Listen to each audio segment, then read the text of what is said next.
¿qué tal? ¿Cómo están? Yo soy Andrea Varo. Bienvenidos a una emisión más de esta serie de especialistas para especialistas presentada por Good Nights. El día de hoy vamos a hablar acerca de las causas de la enuresis y también los principales tratamientos. Abordaremos el origen de esta enfermedad y también cómo se puede ayudar a los pacientes a superarla. Hoy nos acompaña el doctor Ricardo Arceo, a quien le doy la bienvenida, quien es urólogo pediatra. Hola, doctor, ¿cómo estás? Bien, y tú, Andrea, muchas gracias por la invitación y es un gusto estar aquí nuevamente. Bienvenido, doctor. Vamos a comenzar con esta pregunta. ¿La clasificación de la enuresis influye en los diferentes tipos y también en los tratamientos de esta enfermedad? Sí, es muy importante la clasificación de la enuresis, ya que si no definimos bien a nuestro paciente, no sabemos ni siquiera por dónde va la situación del problema que tiene, entonces es muy importante subclasificarlo. Ok. Ahora, ¿nos puedes recordar, por favor, cuáles son los tipos o la clasificación de la enuresis? Sí, bueno, primero me gustaría definir a mis colegas lo que es enuresis, ¿no? De acuerdo a la Sociedad Internacional de Continencia para Niños, sabemos que la enuresis es la fuga de orina durante el sueño a partir de los 5 años de edad, ¿no? Es un valor un poquito, vamos a decir, como arbitrario, por decir así, sin embargo, pues es lo que se ha estipulado como el punto de corte para que un niño ya entienda lo que no es normal de tener fugas tanto en el día ni en la noche, ¿no? Ya que sabemos lo que es la enuresis, bueno, sí es muy importante clasificar este tipo de enfermedad. Por ejemplo, hay dos clasificaciones. La primera va hacia si esta situación es primaria o secundaria. O sea, primaria quiere decir que el problema nunca se ha resuelto. Es un paciente que nunca ha estado 6 meses seco en la noche. Y entonces, bueno, esa es la primaria. Y la secundaria, como su nombre lo dice, es un paciente que a lo mejor ya estuvo seco 6 meses, aparece un problema en el cual nos va a dar esta enuresis, ¿no? La secundaria tiene muchas como subclasificaciones o causas específicas. Aquí habitualmente influyen otro tipo de especialidades. Por ejemplo, el endocrinólogo tiene que ver pacientes con diabetes insípida, que producen una cantidad muy importante de orina, ya sea a nivel central o incluso los nefrólogos, enuresis, digamos, de origen nefrogénica, diabetes insípida. Y ellos, bueno, van a tratar este tipo de pacientes. Existen los pacientes, por ejemplo, el otorrino ve los pacientes que tienen obstrucción, pues ya sea adenoides muy grandes, apnea obstructiva del sueño, que se puede curar mejor con una cirugía, ¿no? Este tipo de pacientes. Y aquí también incluye a los niños que tienen una cuestión también como psicológica. Por ejemplo, separación de los padres, fallecimiento de la mascota, nacimiento del hermano, y aquí el psicólogo nos apoya en este tipo de pacientes con causas secundarias. Ahora, lo que yo me enfoco un poco más es a los pacientes de causa primaria, que es lo que más vemos en la consulta. Después de la primera clasificación, aunque es importante saber si es primaria o secundaria, es más importante saber si es una enuresis monosintomática o no monosintomática. Es la clasificación con la que contamos en la actualidad, ¿no? Sabemos que la monosintomática, como su nombre bien lo dice, solamente es la única manifestación, el único síntoma que tiene el paciente, la fuga en la noche. En el día no tiene ningún problema, ¿no? Y la no monosintomática, pues bueno, además de enuresis, tiene una distinta gama de síntomas que ya incluye síntomas del tracto urinario inferior, como sería, o síntomas urinarios, como serían síntomas de vaciamiento vesical, que ahí incluye lo que es pujo, tenesmo, intermitencia o el chorro más débil, ¿no? O simplemente síntomas de almacenamiento, o sea que la orina no guarda bien la vejiga, no guarda bien la orina, y sería aquí frecuencia, urgencia urinaria, incontinencia de urgencia, ¿no? Y además está la nocturia, los pacientes que se despiertan en la noche a orinar. Todo esto nos da una mezcla de síntomas, lo cual nos provoca una enuresis no monosintomática. ¿De acuerdo? Ok. Ahora, ¿nos podrías mencionar y explicar estas causas? Sí, digamos, las principales que nos pueden derivar a todo esto, sobre todo la enuresis primaria monosintomática, que es la que vemos con mayor frecuencia, como en 2/3 partes de los casos. El componente principal sería la poliuria nocturna, ¿no? La poliuria nocturna es una entidad, una enfermedad que la podemos considerar hasta incluso endocrinológica desde este punto de vista, porque todos contamos con una hormona que se llama vasopresina o antidiurética, que tiene un ciclo circadiano en el cual tiene un pico nocturno, como su nombre indica, y por eso es que aguantamos 8 horas sin levantarnos a orinar, ¿no? Obviamente esta hormona no está activa, o sea, no se prende en el día, pues si no, ninguno de nosotros podríamos aguantar 8 horas sin ir a orinar. Hay distintas causas que nos pueden explicar poliuria nocturna, sin embargo, lo principal aquí, sobre todo en niños, es una cuestión de inmadurez como hormonal, ¿no? Y ya que sabemos que esto podría ser un problema de la hormona antidiurética, bueno, ¿cómo podemos definir clínicamente la poliuria nocturna? Pues bueno, de acuerdo a la capacidad vesical esperada para la edad del niño, que esto va aumentando por 30 mililitros por cada año que va creciendo de edad del primer año hasta los 8 años de edad más o menos, si el paciente produce más del 130% de la capacidad vesical esperada para la edad, se considera poliuria nocturna, ¿no? Y aquí tenemos que considerar que esto incluye la fuga que tenga en la noche el niño, o sea, cuantificar los mililitros de fuga de orina, y la primera micción de la mañana. La suma de estas dos, si sobrepasa este porcentaje de 130, pues bueno, nos habla de poliuria nocturna y está relacionado a la cuestión de la hormona antidiurética. Ahora, lo vemos más o menos en 3/4 partes de los pacientes. Otra causa muy importante que sería una causa que conocemos como alteración del despertar, ¿no? Aquí, ¿qué sucede con los niños? Bueno, los padres mencionan siempre que estos pacientes, que sus hijos tienen problemas que tienen sueño muy pesado, etcétera. Realmente eso se ha visto que no es realmente cierto, sino es una cuestión de falta de maduración de un reflejo neurológico. O sea, sabemos que la vejiga tiene plenitud, se está llena de orina, y de tener esta sensación de plenitud y que se pasa al sistema nervioso central, no lo tienen maduro. Entonces, si es de esta manera, pues tienen la fuga y no se despiertan cuando tienen esta fuga. Pero eso no quiere decir que duerman mucho más pesado. O sea, estos niños pueden tener un sueño inquieto, pero el reflejo del despertar es lo que tienen alterado. Esta es una causa muy frecuente. Y la tercera, que es menos notoria, por decir así, sería una hiperactividad del detrusor. ¿Esto qué quiere decir? Que el músculo detrusor de la vejiga, con poca orina que esté dentro de la vejiga, se estimula, ¿no? Se contrae este músculo, y son los típicos pacientes que pueden tener más de una fuga en la misma noche. Son muchas fugas de poco volumen de orina, y habitualmente, como esta hiperactividad no solamente está aislada hacia la noche, pues bueno, pueden tener casi siempre síntomas urinarios en el día. Por ejemplo, lo que ya comentamos, urgencia, frecuencia, incontinencia de urgencia, y este tipo de pacientes además pueden tener hiperactividad del detrusor secundaria a una cuestión de estreñimiento funcional, ¿no? Eso quiere decir, son pacientes que uno pensaría que van a evacuar bien todos los días, y la verdad no es cierto. Y el hecho de que el recto esté lleno de materia fecal, bueno, pues puede causar la hiperactividad, ya sea empujando hacia arriba a la vejiga, estimulando el detrusor, o puede causar un problema de vaciamiento vesical, empujando hacia adelante y haciendo que el esfínter urinario externo no se relaje de manera adecuada. Entonces, digamos, serían como las tres principales causas. Muy bien. Ahora, doctor, ¿se pueden mezclar estas causas? O sea, es decir, ¿un paciente puede tener más de una causa? Sí, de hecho, esa es una muy buena pregunta, porque obviamente habrá un componente principal, poliuria nocturna, alteración de despertar y demás, pero obviamente pues sí se mezclan estos componentes. A lo mejor predomina alguno, pero es muy frecuente que veamos un niño con poliuria nocturna, pero que además vemos, ya que lo interrogamos y lo vemos en la consulta, vemos que en el día también tiene aumento en la frecuencia urinaria, ¿no? O sea, a lo mejor no es una hiperactividad del detrusor tan importante, no tiene incontinencia de urgencia, sin embargo, vemos que es un niño que va cada hora a orinar, ¿no? Entonces sí son componentes que van mezclados habitualmente, y hay que irlos como descifrando con el interrogatorio y la exploración y todo esto, ¿no? Muy bien. Ahora, ¿el tratamiento es el mismo para todos los pacientes con enuresis? No, la verdad hay muchos tipos distintos de tratamiento, y por eso es tan importante ahora sí que primero definir bien la enuresis de nuestro paciente, posteriormente clasificarlo, como ya comentamos aquí a nuestros colegas, cómo logramos diferenciar los diferentes tipos de enuresis. Ya que tenemos esta clasificación, tenemos distintas herramientas, que eso voy a comentar ahorita un poquito, herramientas para ver clasificar nuestro paciente, ¿no? Existe una que probablemente les gustaría a nuestros colegas buscar en internet, que se llama CMT, que es el Clinical Management Tool, que es un cuestionario en el cual nos ayuda a... Es muy sencillo, o sea, sí o no, y te dice, no, pues tiene enuresis primaria, sí o no. Poliuria nocturna, estreñimiento, y va haciendo pues, como un checklist, ¿no? Una lista que va palomeando de acuerdo a lo que vea el médico tratante en ese momento, y nos ayuda a facilitar esta clasificación y saber si este médico que lo está viendo inicialmente puede comenzar con el tratamiento o tendrá que derivarlo. Ahora, regresando un poco a los diferentes tipos de tratamiento, pues tenemos muchas opciones, tanto tratamiento de primera línea, digamos que sería como no invasivo o no farmacológico, y el tratamiento farmacológico habitualmente. Ahora, ¿cuál sería el tratamiento inicial?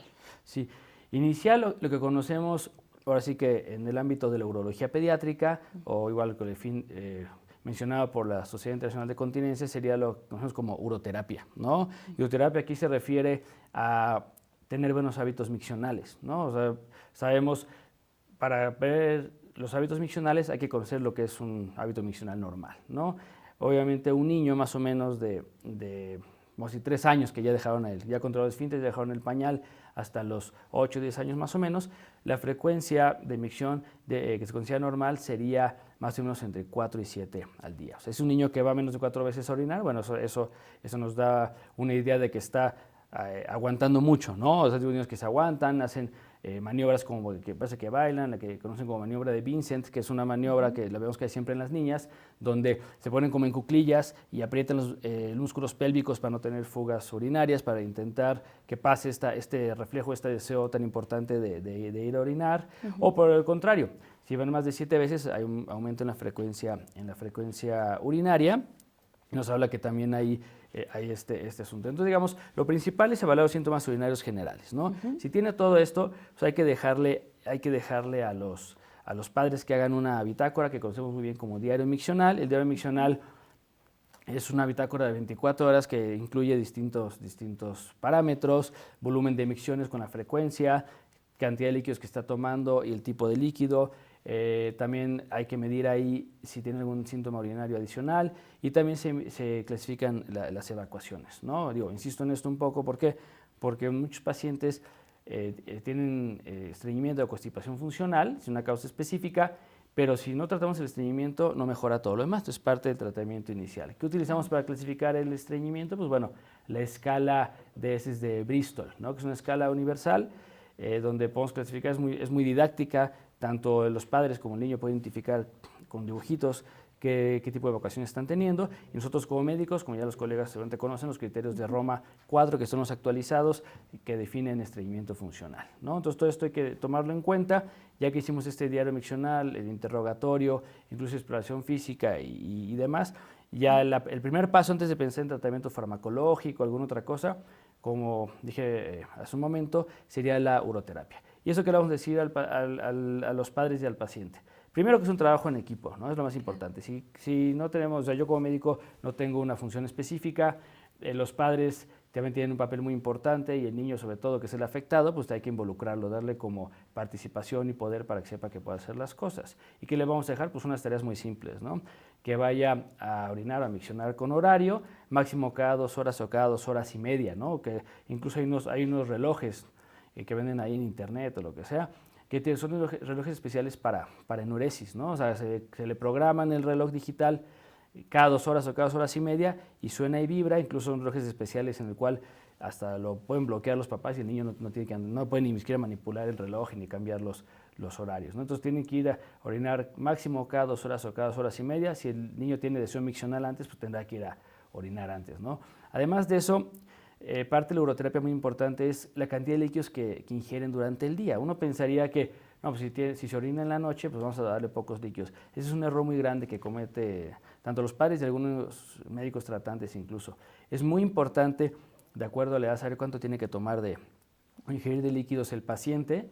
Tienen que, por ejemplo, mi recomendación sería, si es un niño que, por ejemplo, tiene que tomar, no sé, 1,5 litros de líquidos de que despierta a que se duerme, la recomendación sería que tome la mayor parte, o sea, 1 litro, por ejemplo, ¿no? De que despiertan hasta la hora de la comida, ¿no? Tienen que hidratarse muy bien en la mañana. ¿Esto qué nos va a ayudar? Pues que el resto de líquidos, 500 mililitros, por ejemplo, que sobran, ya los puede ir dividiendo sin tomar tanto en la tarde y suspender los líquidos a partir de las 7 de la noche. Depende a qué hora se duerma el niño, pero habitualmente se duermen entre 8 y media y 9, entonces a las 7 se recomienda, de acuerdo a las guías de enuresis, que ya no ingieran nada de líquidos. Ahora, muchos niños también tienen pues actividades en la tarde, ejercicio, lo que sea, y dicen, no, es que sale muerto de sed y tengo que darle líquidos. Si hidratamos bien al paciente durante el día, es raro que tengan que darle algo adicional. Y si uno le explica bien al niño que parte de su tratamiento es que restrinja los líquidos a partir de las 7, bueno, pues es muy válido y lo entienden bien. Por otro lado, hay pacientes que de repente se despiertan en la noche y van a tomar agua, hay que decirle al niño que eso no se puede, es parte de de la uroterapia y tener una rutina muy bien establecida. O sea, si se duermen a tal hora, pues tiene que ser a tal hora, así como tienen su rutina para ir a comer y demás. Esto les ayuda a mucho, digamos, a madurar y a entender bien las cosas. Asimismo, está recomendado igual por las guías internacionales de enuresis hacer un programa como de recompensas, ¿no?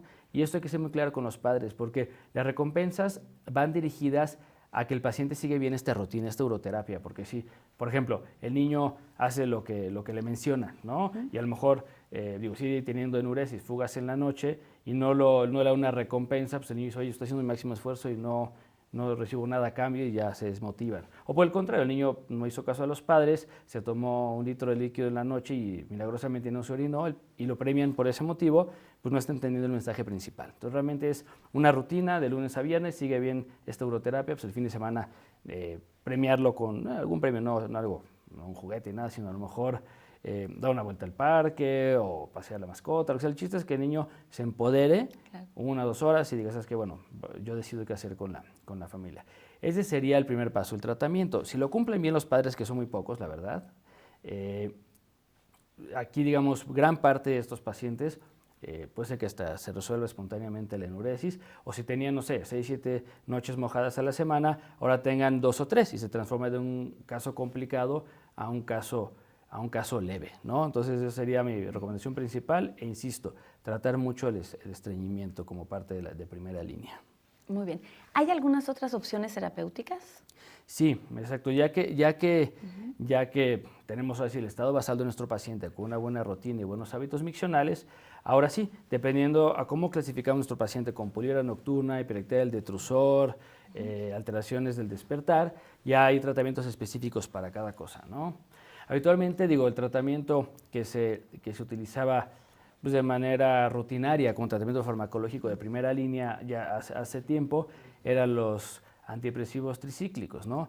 Amitriptilina, este tipo de medicamentos. Sin embargo, en algunos lados se sigue utilizando, ya en la actualidad no está recomendado. Las guías europeas de urología pediátrica y de la Sociedad Internacional de Continencia para Niños, de ser un grado de recomendación A o tratamiento de primera línea farmacológico, lo han bajado a grado C o tratamiento de segunda o tercera línea. ¿Por qué? Porque es como un volado, la efectividad va más o menos del 50% y también tiene efectos adversos cardiotóxicos. Entonces podemos poner en peligro al niño en cuestión cardiológica y además de que no funciona para enuresis. Eso lo dejamos ya como para casos refractarios y que no tenemos otra opción. Entonces el tratamiento farmacológico, el de primera línea, sobre todo en pacientes con alteraciones, de poliuria nocturna, que sería alteraciones de la hormona antidiurética o vasopresina, pues tenemos un componente que se llama desmopresina, que es un análogo, sintético de la vasopresina. La ventaja que tiene este medicamento es que es específico para esta situación, sin embargo, no tiene el efecto vasopresor, como su nombre dice, de la vasopresina. Entonces, no tenemos que estarnos preocupando de cuestiones cardiovasculares en ese sentido, sino solamente tiene el efecto, de controlar la cuestión de la poliuria nocturna. ¿Qué sucede?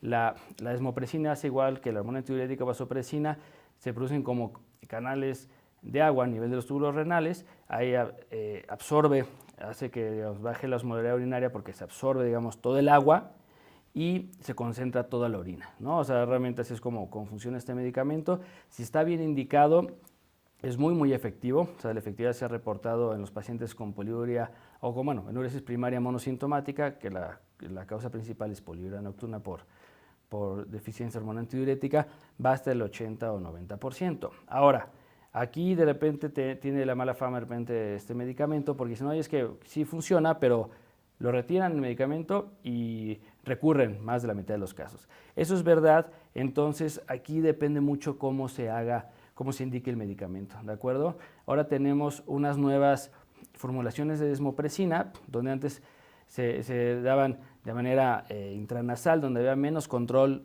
qué tanto medicamento se absorbía, había unas tabletas que no, era difícil para el niño tomar la tableta sin ingerir agua, y actualmente hay una tableta que es, o oblea que le llaman, que es sublingual. Entonces se pone bajo la lengua, se derrite sola y se absorbe bastante bien y hay muy buen control. De esto existen diferentes dosis.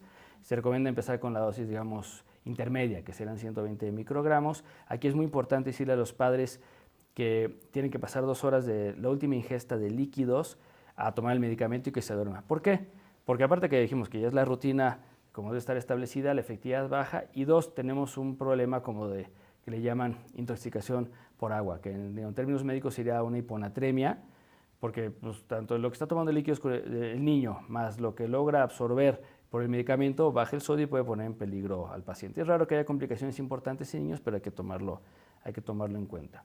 Ahora, como dijimos, la efectividad es muy buena, pero el momento clave, lo importante es, ya que se controló el problema de enuresis, que cómo sabemos si este tratamiento fue exitoso, ya sea para desmopresina o otras cosas que vamos a hablar ahorita más adelante, sabemos que dependiendo de las noches mojadas que tenga el paciente, si ya está seco, digamos, después de 2 semanas, está curado. O una mejoría del 90% de las noches mojadas, eso se considera un tratamiento exitoso. Una mejoría parcial se considera, menos de 2 semanas seco o del 50-90% de mejoría.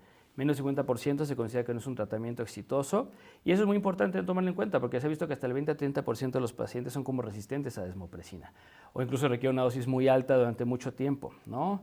Pero bueno, regresando a que ya tenemos al paciente seco durante 2 semanas, es importante mencionar a los colegas cómo tienen que ir bajando esta dosis, ¿no? Hay 2 esquemas distintos. Uno puede ser esquema, digamos, bajando la pura dosis de 120 microgramos a lo mejor a 60, por ejemplo, o dosis espaciadas. Empieza a tomarlo diario en las noches, bueno, a tomarlo un día sí y un día no, y se llega hasta un estado basal. Digamos, si el niño tiene fugas tomándolo 3 veces a la semana, bueno, ahí nos detenemos y regresamos a la dosis efectiva previa. Y si va mejorando, pues bueno, muchas veces esta digamos, efectividad o efecto prolongado del medicamento aumenta hasta el 75%. Entonces es muy importante cómo ir bajando este medicamento. Ahora, otra opción terapéutica muy buena que tenemos, sobre todo para los pacientes con alteraciones del despertar, como aquí el problema no es una poliuria nocturna, no es que buscan tanto orina en la noche, sino es que no tienen maduro el reflejo de la sensación de plenitud vesical, existen las alarmas de enuresis, que eso solamente son muy efectivas, ¿no? Son alarmas en las cuales es una cajita, por ejemplo, y tiene un sensor, un electrodo en la punta que cuando se humedece, pues bueno, suena o vibra esta alarma. Es importante saber si se indica esto, pues que es una alarma de buena calidad, no son tan caras la verdad, pero que sí funcionen, y eso quiere decir, yo les recomiendo a los colegas, yo siempre pruebo estas alarmas con mi paciente en el consultorio, lo que yo hago es enseñar, bueno, abro la llave del grifo, ¿no? Y que se haga goteo, o sea, si es un goteo y se estimula o se activa esta alarma, eso quiere decir una buena alarma. Si es un chorro grande, pues no va a ser tan efectivo como pensamos, ¿no? Ahora, si les indicamos la alarma a nuestro paciente, pues la verdad igual, la efectividad es igual, o sea, realmente se considera un tratamiento muy bueno, efectividad 80-90%, y se mantiene después de un rato. Ventajas, pues no es medicamento, no es un tratamiento invasivo desde este punto de vista. La verdad no se conoce bien cómo funciona, pero se cree que es como un reflejo condicionado en el cual es repetir, ¿y qué pasa? 2/3 partes de los pacientes logran pasar la noche ya sin despertarse o orinar. Una tercera parte de los pacientes solitos ya se despiertan porque sienten la vejiga llena y van a orinar. Desventajas de este medicamento, pues ¿cuáles? Si no está bien indicado no va a funcionar, de este tratamiento, perdón, no va a funcionar. O segundo, es un tratamiento que requiere mucho compromiso tanto de los padres como del niño en este caso, ¿no?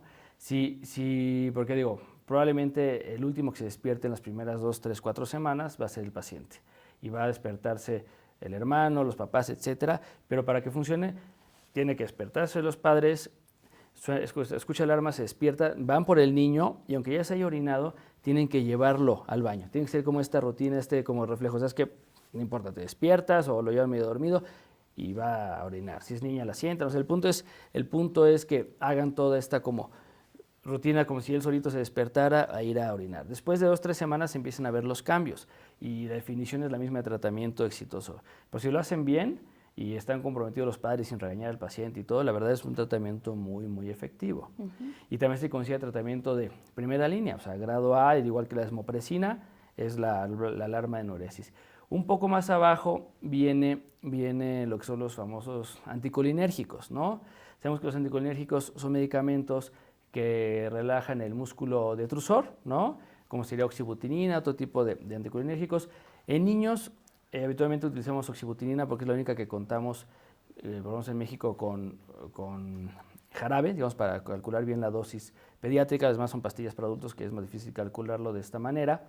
¿Y qué sucede? El anticolinérgico, bueno, o antimuscarínicos, bloquean los receptores de detrusor a nivel de la vejiga, hacen que se relaje el detrusor y quepa más orina, aumenta la capacidad vesical. Esto es cómo funcionan estos medicamentos. Muchos pacientes ya llegan tratados con anticolinérgicos, sin embargo no es la mejor opción. O sea, la verdad, esta es efectiva cuando clasificamos bien al paciente y somos pacientes que tienen también síntomas durante el día, o sea, que tienen enuresis no monosintomática, ¿no? Como mencionamos previamente. Estos pacientes son los que les va mejor con anticolinérgicos. Se consigue un tratamiento de recomendación grado B, o sea, de segunda línea. ¿Por qué? Porque solamente como tercera parte de los pacientes realmente requieren este tipo de medicamentos. Y un punto muy importante con anticolinérgicos, por su mismo efecto, pueden relajar el músculo, digamos, músculo intestinal, por decir así, y causar estreñimiento secundario. Si son pacientes que tienen estreñimiento de por sí, le damos anticolinérgico, solo empeoramos el estreñimiento y empeoran los síntomas y es un círculo vicioso en este tipo. Entonces, si vamos a dejar anticolinérgico porque lo requiere el paciente, hay que estar muy alertas, digo a todos los colegas, de tratar bien el estreñimiento, ya sea con laxantes o con lo que ellos consideren necesario, pero es muy importante para no empeorar el problema dándole otro medicamento. Y concluyendo esta parte del tratamiento médico, también la desmopresina y la alarma de enuresis se pueden dar de manera conjunta. Eso sería como otro tratamiento de primera línea para pacientes que ya fueron refractarios o solamente a alarma o solamente a desmopresina. Se pueden juntar y habitualmente dan un muy buen resultado, ¿no? Pero bueno, como ya vieron, contamos con muchas opciones terapéuticas y es importante, bueno, saber qué le va a tocar a cada paciente, ¿no? Muy bien, doctor. Por último, ¿alguna conclusión, una última recomendación que quieras hacernos? Sí, yo creo que la enuresis es un padecimiento que cada vez lo vemos más en nuestra población pediátrica. Hay diferentes médicos tratantes, ¿no? O sea, médico de primer contacto, médico general, médico familiar, el pediatra general, ¿no? Y hay subespecialistas en este tipo de situaciones, como sería el urólogo pediatra, ¿no? Entonces, es muy importante derivar al paciente de manera oportuna, conocer bien las diferentes opciones terapéuticas y clasificaciones y hacer énfasis con la familia y con el paciente, que si no es un trabajo en equipo, el resultado va a ser malo para todos, ¿no? Muy bien, doctor Ricardo. Pues te agradecemos mucho esta plática. Gracias por la invitación, Andrea. Gracias a ustedes también. Nos vemos en la siguiente emisión de Especialistas para Especialistas presentada por Good Nights.